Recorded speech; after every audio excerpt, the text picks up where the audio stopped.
Hello guys, welcome back to the MMASucka channel. My name is Frazer Krohn, and I just wanted to give you a instant reaction to UFC Paris. The main event finished about 5 minutes ago, so it's literally going to be an instant reaction.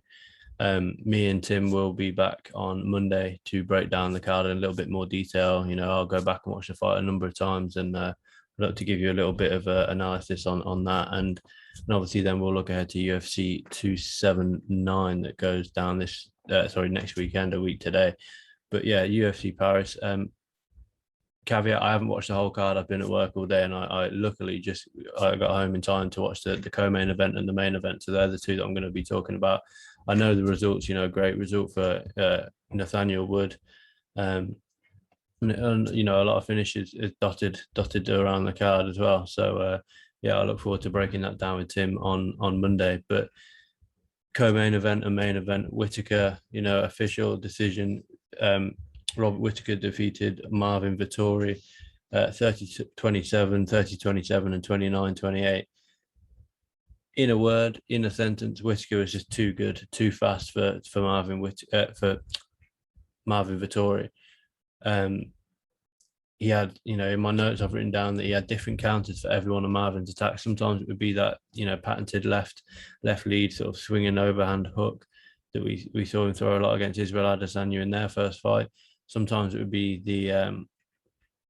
he counter with a straight. Sometimes he just counter by just pulling all the way out and not actually countering at all. He just avoid the shot, reset, and make sure his back was never on the never against the octagon. Really, really good performance by Whittaker. We saw him throw the high kick and seemingly wobble Vittoria a few times, but we know just how durable and just how, for want of a better word, hard-headed Marvin Vettori can be. He mixed it up throughout. He played counter attack for periods. He played the offensive game. He played like I said, he played the counter attacking game. He landed that perfectly timed double leg towards the end of the fight in the final round. It was just a really, really good performance for Robert Whittaker. His head movement and his footwork were both elite. That head movement, he barely got touched. If you're a Marvin Vettori fan, I think you've got to be a little frustrated because at the end of the day, he had a really good first round. That first round was certainly contentious. He landed 16 of 43 strikes in that first round. Yes, Robert Whittaker did outland him, but he landed 16 total strikes, 14 of which were significant. But then he just seemed to freeze. He landed 9 significant strikes in the final round and only 10 in the second round. He seemed almost fatigued, and I think he's lucky that it wasn't a 5-round fight. Sorry, and Whittaker kind of alluded to that possibly in his post-fight speech, where he said, "Look, I make people fall out of love with fighting as I'm in there with them," and that's seemingly what happened with Marvin Vettori. We expected Vettori. This is his first 3-round fight in as long as I can remember. He's obviously had the headline against Costa, the headline against Adesanya, the headline against Kevin Holland, Jack Hermansson. The last time he fought in a 3-round fight was 2020, and he finished out in the first round. The last time he went the distance in a 3-round fight was 2019. So Vittori's used to that 25-minute pace, and he just wasn't able to get that off. It was disappointing from Marvin Vettori. I expected him to put up a slightly more of a fight, but I think that fight was just nullified from such a good performance by Robert Whittaker. What's next for each man? I think Vettori, he's got to probably fight someone like Sean Strickland and look to go again. Then it's difficult. If you look down the rankings, obviously the rankings are updated on a Monday, so we don't know how much of a difference. But I can't imagine it'll make too much of a difference in the middleweight division for sure. Robert Whittaker's ranked number 1, and he'll stay at number 1. He's clearly the second best middleweight in the world at the moment, behind the champion Ciryl Adesanya. For Marvin Vettori, he entered this bout number two or number 3. For some reason, the UFC rankings have got him him and Jared Cannonier both ranked number 2. I think Marvin Vettori's got to fight Sean Strickland next. You know, he obviously doesn't. He's just fought Robert Whittaker. Jared Cannonier potentially makes sense, but Cannonier's on a slightly different trajectory, having just come off the loss to the champion. Derek Brunson is obviously scheduled to fight Jack Hermansson later on this year. Alex Pereira, obviously, he's fighting for the title next. He's just beat Paulo Costa, and the next man is Sean Strickland. For me, it's either Sean Strickland or Darren Till. You know, Darren Till's on his way back, but I think the UFC are likely to give Till a more favourable fight than Marvin Vettori. Obviously, that one was booked previously, but I do think that they'll give him a slightly more favourable fight on his return. You know, he's coming off a good few losses, coming off an injury, so it doesn't quite make sense to put him in there with someone with the skills and the power of Vettori. For Robert Whittaker, it all depends on the UFC 281 main event for me. You know, the Israel Adesanya, if he goes on to win that main event, it's a hard sell. The third fight, in some ways, is a hard sell. You know, he lost the first one convincingly, he lost the second one fairly convincingly. I think that was from what I can remember, it was a shutout. You know, 49, 46, 48, 47, and 48, 47, all in favour of Israel Adesanya. There's no doubt that Robert Whittaker did a lot better in that second fight, but it clearly wasn't enough to beat Izzy. Now, if Alex Pereira wins, that's a very intriguing and a very interesting fight for me. So, you know, Robert Whittaker, he's quite lucky that the 281 main event takes place. I think it's the 10th or the 8th of November. Well, it's early in November anyway.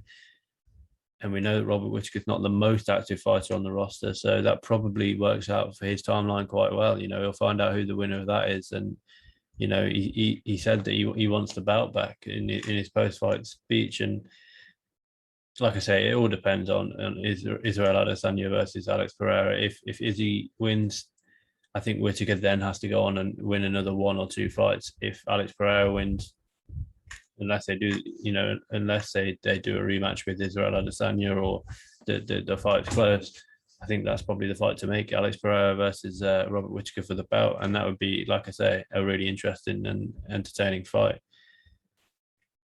But yeah, overall, Robert Whittaker, absolutely phenomenal performance and rightfully got his hand raised. And, you know, it shows, Robert Whittaker, his only losses since he's picked up 2 losses since 2014, both of which were to the champion. He is an elite fighter. And, you know, it was the same with Daniel Cormier. He was the best 205er not named John Jones until John Jones wasn't in the UFC. Now, Robert Whittaker is the best 185 and not named Israel Adesanya. It's just unfortunate that those two guys' paths have crossed. Well, it's unfortunate for Whittaker that those two guys' paths have crossed. Moving forward, looking at the main event, Gane versus Tuivasa. Really enjoyed the build-up to this all week. Yes, you know, it's exciting to get the bad blood in the build-up and the sort of Colby Covington, Kamaru Usman kind of build-up, but these two completely respectful, fun all week. They could, you know, they were doing shoeys in the week and posing in front of the Eiffel Tower and everything. I really enjoyed the build up to this. Complete respect between the two men and exactly what you'd expect. The first round was a little sort of almost timid from both men, you know. Tai Tuivasa didn't want to get outpointed in the first round almost. It seemed like Ciryl Gane wanted to get on his bike in the first round and didn't want to, you know, we know that Tai Tuivasa is dangerous in the early rounds, the first round and the second round. You know, he's got 5 knockouts in a row now, and those knockouts, first round, second round. So, you know, Ciryl Gane knew that they had to sort of mind his P's and Q's in those early rounds, because if he didn't, you know, Tai could have landed and dropped him, which is exactly what we saw in arguably the heavyweight round. I mean, it's one of the rounds of the year. It's definitely the best heavyweight round I think we've seen this year off the top of my head. You know, Tai Tuivasa drops Ciryl Gane with a huge overhand right. On his way back up, Tai manages to land a few shots and you know, I thought that would be it. I thought maybe one of those would be the concussive blow, but Gane managed to recover, and then he started throwing those kicks, those teeps to the body again, and there, following the knockdown, there was that sequence where he threw, I think, 2 or 3 kicks, a flying knee, and a couple of hooks to Tuivasa's body, and it really, really hurt Tai Tuivasa in that second round following the knockdown, which is kind of ironic. In that second round, he landed 11 of 16 shots to the body. He mixed it up really well throughout. Ciryl Gane, I thought, he knew after round 2 that he could hurt him to the body. Unfortunately for Tai Tuivasa, visually, you can probably tell that you can hurt Tai Tuivasa to the body. He hasn't got the ripped chisel physique of Francis Ngannou or Ciryl Gane, unfortunately. But he really knew that he could hurt him to the body, and the teep kicks and the sort. It comes up and it almost comes. It almost throws it out. He almost throws it to the side and lands with the toes and the ball of the foot. And it was the beginning of the end for Tai Tuivasa. I think after Gane had landed those body kicks, he knew he always had that in the bank to go back to if needs be. And it turned out that he didn't actually need to go too much to that. He always had that just to throw, even if he felt Tai was maybe getting a touch of momentum, bang, that teep kick to the body, and he just saps the energy and saps the momentum out of Tai Tuivasa. All night, the jab for Ciryl Gane completely and utterly nullified the majority of Tai Tuivasa's attacks. We knew that Ciryl Gane is essentially a point fighter who holds that knockout power at heavyweight. He's going to hold that knockout power. Yes, he's gone to a few decisions in his UFC career, but if we look down his fights, obviously he knocked out Tai Tuivasa at 4 minutes 23 of the third round. He had that loss to Francis Ngannou, but before that he knocked out Derek Lewis, and then he went back-to-back decisions with Biggie Boy and Volkov. But he then before that he knocked out Junior Dos Santos. So for people to say he only goes to decision is a little bit, it's not quite fair, I don't think. But he can go to decision and win these decisions because he's such a good point fighter. The jab of Ciryl Gane was money. It landed all night. You saw the state of Tai Tuivasa's face after the fact, and at the end of the day, he was sensible. He thought Tai Tuivasa had no answer for that jab, and Gane was sensible when he had Tuivasa maybe slightly hurt, slightly wobbled, or he didn't rush in, and he knew, look, this is a 5-round fight. I've got him pretty much gassed out now. I've got my attacks. I know that are landing, the jab, the teep kick, the leg kicks, that they're adding up, and he didn't rush in when he was hurt, and it was a really quality finish. He battered Tuivasa, he bloodied him, and eventually the finish came via strikes on the feet to the head. I actually thought partway through the third round that he'd stop him with body kicks. Bisping was saying on comms that your body just, you can be as hard as you want, but your body kind of gives up on you. And I thought that's what might happen for Tai, but it was pinpoint accuracy, and that it's the pinpoint accuracy throughout the main event from Ciryl Gane that ultimately paid dividends. And he showed that he has got knockout power. That's a pretty bad knockout for if you're Tai Tuivasa, and rightfully so. Gane got on the mic and called for the belt. Would I watch a Francis Ngannou Ciryl Gane fight again? Absolutely, but we don't know what's going on with heavyweight at the moment. I can see potentially another Ngannou, if he doesn't fight anytime soon. He's been in almost like, feels like a 10-year dispute with the UFC, despite only being in the UFC for a number of years. Me and Tim will go into far much more detail about the state of the heavyweight division on Monday's full podcast. But like I say, this is just a quick instant reaction. But yeah, you look down the heavyweight rankings: Francis Ngannou, Ciryl Gane, Stipe Miocic. All of those, Ciryl Gane and Stipe Miocic definitely in the shout for a title opportunity. John Jones, the boogeyman of the division, almost, that no one wants to say his name, is in the offing for a title shot. And you've got Curtis Blades. He's coming off, regardless of what you may kind of think of the win itself, he's coming off a win against Tom Aspinall. You've also got Tom Aspinall, who's in and around the top 5. Sergey Pavlovich is coming off that first round. I think it's about 2.5 minutes in, knockout of Derek Lewis. You've got Marcin Tybura, who's just defeated the undefeated Alexander Romanov. So, you've got all these guys in the mix at heavyweight, and it's an exciting time. And you've still got Tai Tuivasa. I think a good fight for Tai Tuivasa next would be someone like a Sergey Pavlovich, who's going to come, he's going to throw. Pavlovich has got to test himself against someone who is showing himself to be just on the edge of championship quality in Tai Tuivasa. I still think there's two people in the division that would cause everybody problems, and they've just fought each other, and it didn't quite end how we wanted.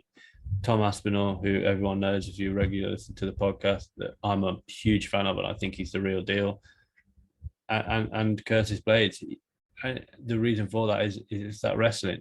Curtis Blades, I know he's got 2 losses to Francis Ngannou, but if you can take him down, it's going to be a long night for Ngannou.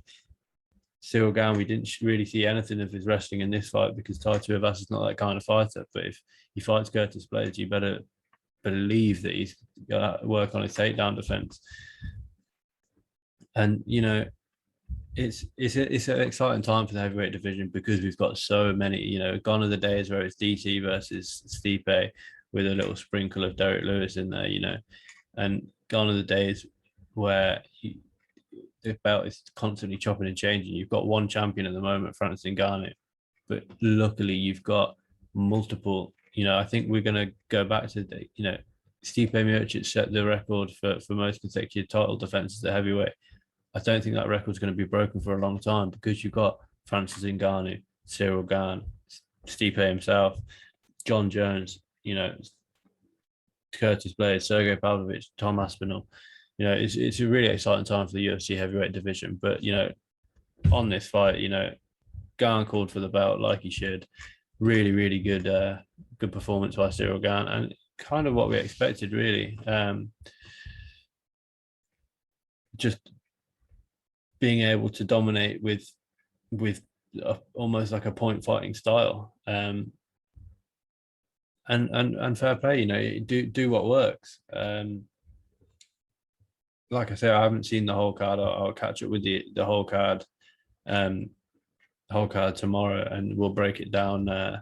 We'll break it down on the full podcast, myself and Tim. But the one that sticks out for me, Arbus Magomedov, 19-second knockout at Dustin Stofus, and of course Nathaniel Wood. That's now Nathaniel Wood back-to-back wins at featherweight, having moved up in weight. He fought in July, gets the win. Fought in September, gets the win. Do not be surprised to see Nathaniel Wood out there again by the end of the year. And these aren't bad guys. He's beaten Charles Rose, and Charles Jourdain is a good win. A good name to get on your record. He only narrowly lost to Shane Burgos last time out. And if you look at the stats, 113 strikes landed for Charles Jourdain against Shane Burgos is 42. And to put that into perspective, Nathaniel Wood outlanded Charles Jourdain in this one, 128 to 115. So, like I said, I'll catch up on the rest of the card. But yeah, the two standout fights, of course, the co-main and the main event. Robert Whittaker gets the victory over Marvin Vettori. Just simply put, he's just too good on the night. And the same in the main event between Ciryl Gane and Tai Tuivasa. Ciryl Gane was just simply too good on the night. Thanks for your time, guys. And like I say, I'll catch you on Monday for the full podcast alongside my co-host Tim Wheaton. Take it easy. Thank you.